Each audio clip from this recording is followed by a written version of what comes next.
کورکت سپاہیوں کی موجودگی میں مرنا چاہیے اور قاتل کو ادھری سزا ملنی چاہیے۔ قاتل کون؟ بانو ججک۔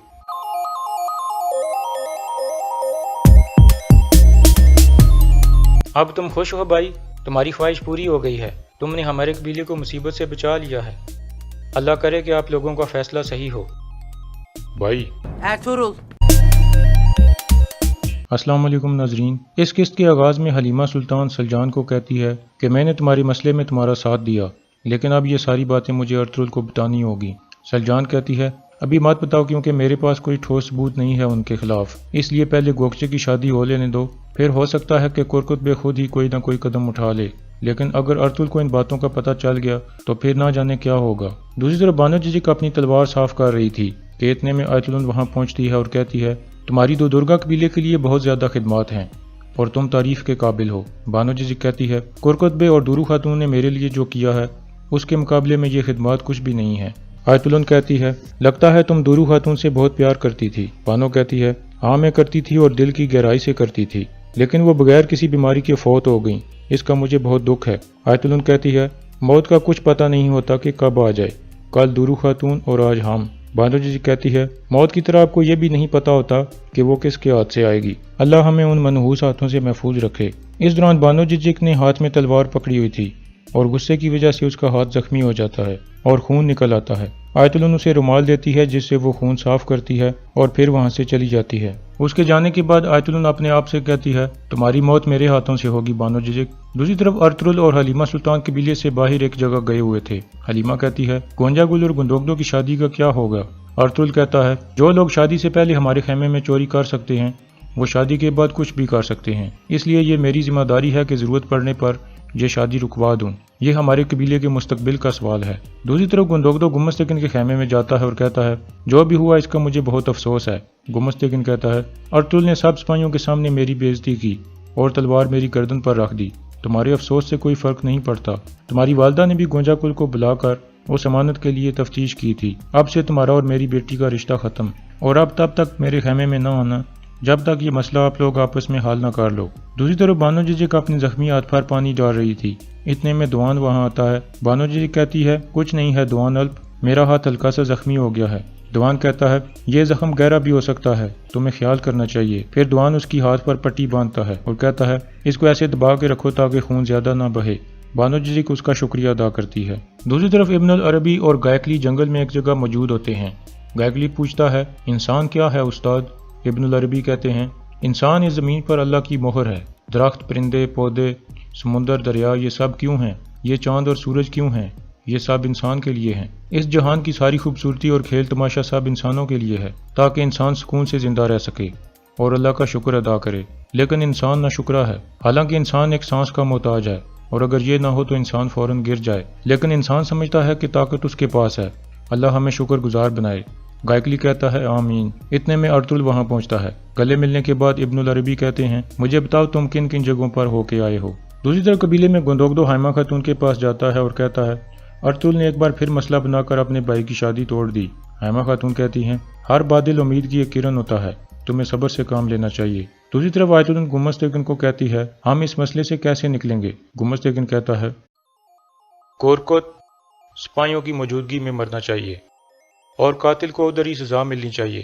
قاتل کون؟ بانو ججک۔ اس کے بعد گمستگن کہتا ہے ایک الجھی ہوئی لڑکی جس نے سلجان کی باتوں میں آ کر کورکت کو مار ڈالا، اس طرح ہم ایک پتھر سے 3 پرندے مار دیں گے۔ آیت کہتی ہے لیکن ہم لوگوں کو یہ بات کیسے منائیں گے؟ گمستگن کہتا ہے فوراً ایک زہر تیار کرنا شروع کر دو، لیکن مجھے تمہاری ایک اور قربانی چاہیے۔ آیت کہتی ہے میں مرتے دم تک آپ کا ساتھ دوں گی بھائی، آپ بتاؤ کیا قربانی چاہیے؟ گمستگن کہتا ہے تمہیں بھی زہر پینا ہوگا، گھبراؤ نہیں، تم تھوڑا سا زہر پیو گی اور حکیم ارطغرل تمہیں بچا لے گا جیسے اس نے کئی دفعہ کورکت کو بچایا ہے۔ اس سے یہ بات ثابت ہوگی کہ بانو ججک تمہیں اور کورکت دونوں کو مارنا چاہتی تھی۔ رات کو ارطغرل اپنے ساتھیوں سے کہتا ہے کہ اب ہم تو درگا اور اس سرزمین سے تنگ آ چکے ہیں، ہم دوبارہ بیزانتین کی سرحد پر جائیں گے، لیکن اس دفعہ ہم اکیلے نہیں جائیں گے بلکہ ان لوگوں کو بھی ساتھ لے کر جائیں گے جو ہم پر یقین کرتے ہیں، ہم آہستہ آہستہ ان کو ہجرت کرنے کے لیے راضی کریں گے۔ پھر ارطغرل عبد الرحمن سے کہتا ہے مجھے تم سے ایک چیز چاہیے، جس طرح میرے والد سلیمان شاہ کی حفاظت کی ذمہ داری تمہاری تھی، اب سے میری والدہ حائمہ خاتون کی ذمہ داری بھی تمہاری ہے۔ عبد الرحمن کہتا ہے میں ہائمہ خاتون کے لیے اپنی جان بھی قربان کر دوں گا۔ دوسری طرف گندوگدو ہائمہ خاتون کے پاس جا کر کہتا ہے کرکتبے آپ کو بلا رہے ہیں اور گمستگین بھی ان کے ساتھ ہیں اور وہ موجودہ مسئلے پر بات کرنا چاہتے ہیں۔ ہائمہ خاتون کہتی ہیں یہ مسئلہ ایک ہی صورت میں حل ہو سکتا ہے کہ جس نے مہر چوری کی ہے وہ سامنے آ جائے، ورنہ کوئی بھی ارطغرل کو روک نہیں سکتا۔ پھر ہائمہ خاتون کہتی ہیں کہ ابھی ہمیں چلنا چاہیے، میرے بھائی نے بلایا ہے، ہمیں ان کو زیادہ انتظار نہیں کرانا چاہیے۔ اس کے بعد وہ کرکتبے کے خیمے میں پہنچتے ہیں۔ کرکت کہتا ہے آپ کے آنے سے مجھے بہت خوشی ملی ہے۔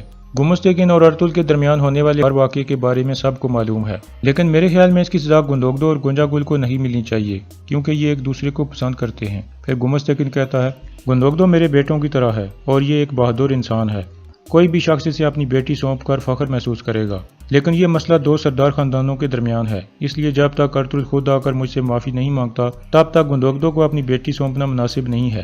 پھر تیوتیکن بولتا ہے کل میری اور گوکچے کی شادی ہے، اس لیے میں نہیں چاہتا کہ غم کا ماحول ہو، لہٰذا آپ فیصلے پر دوبارہ غور کریں گمستگین بے۔ آیت اللہ کہتی ہے تیوتیکن صحیح کہہ رہا ہے، آپ کو ایک دفعہ اور سوچنا چاہیے رات کو۔ پھر کرکت کہتا ہے کل شادی کا دن ہے، اس لیے ایسے دن ہمیں ایک دوسرے کے لیے اجنبی بن کر نہیں رہنا چاہیے۔ گمستگین کہتا ہے میں گونجا گل کو روتا ہوا چھوڑ کر آیا ہوں ابھی، میرے لیے یہ فیصلہ آسان نہیں تھا، لیکن ارطغرل کے الفاظ ہضم کرنا میرے لیے ناممکن ہے، کیا ایسا نہیں ہے سنگر تیکن بے؟